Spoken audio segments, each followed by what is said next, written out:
ওয়াল্লাযীনা মাআহু আশিদ্দাউ আলাল কুফফারি রুহামাউ বাইনাহুম। এটা কোন একটা আয়াত? কাদিয়ানী বলছে এই আয়াত ওহী রূপে আমার উপর নাযিল হয়েছে, আমাকে আল্লাহ মুহাম্মদুর রাসূলুল্লাহ বলেছেন। কাদিয়ানী কি মুহাম্মদুর রাসূলুল্লাহ?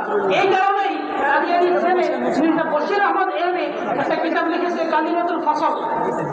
এই বইয়ের 15 নম্বর পৃষ্ঠায় কাদিয়ানী ছেলে বলতেছে, क्या इस बात में कोई शक नहीं आता है कि कादियान में अल्लाह ताला ने फिर मुहम्मद सल्लल्लाहु अलैहि वसल्लम को उतारा है।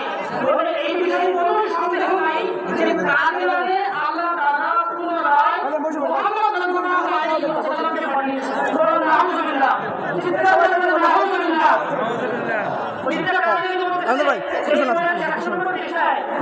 এখানে বসানোর জন্য বলা হয়েছে, বসা ভালো। এর মধ্যে আমার নিজস্ব কোনো সত্তা নেই, মুহাম্মদ সাল্লাল্লাহু আলাইহি ওয়াসাল্লাম বিরাজমান। এই কারণে আমার নাম মুহাম্মদ সাল্লাল্লাহু আলাইহি ওয়াসাল্লাম এবং আহমদ সাল্লাল্লাহু আলাইহি ওয়াসাল্লাম হয়েছে।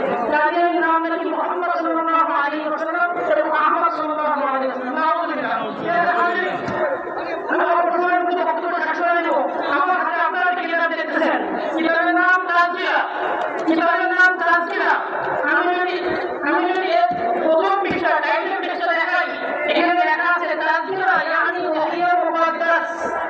এটা পবিত্র ওহী, কুরআন শেষ আসমানি কিতাব, শ্রেষ্ঠ আসমানি কিতাব। কুরআনের পবিত্র ওহী আছে?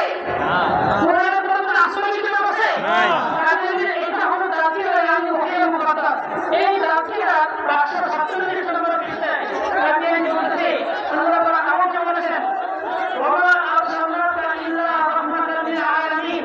আমরা জানি হযরত আদম আলাইহিস সালাম ছিলেন, নূহ আলাইহিস সালাম ছিলেন, ঈসা আলাইহিস সালাম ছিলেন, ইব্রাহিম আলাইহিস সালাম, যত নবী অতিবাহিত হয়েছেন রাহমাতুল লিল আলামিন কে?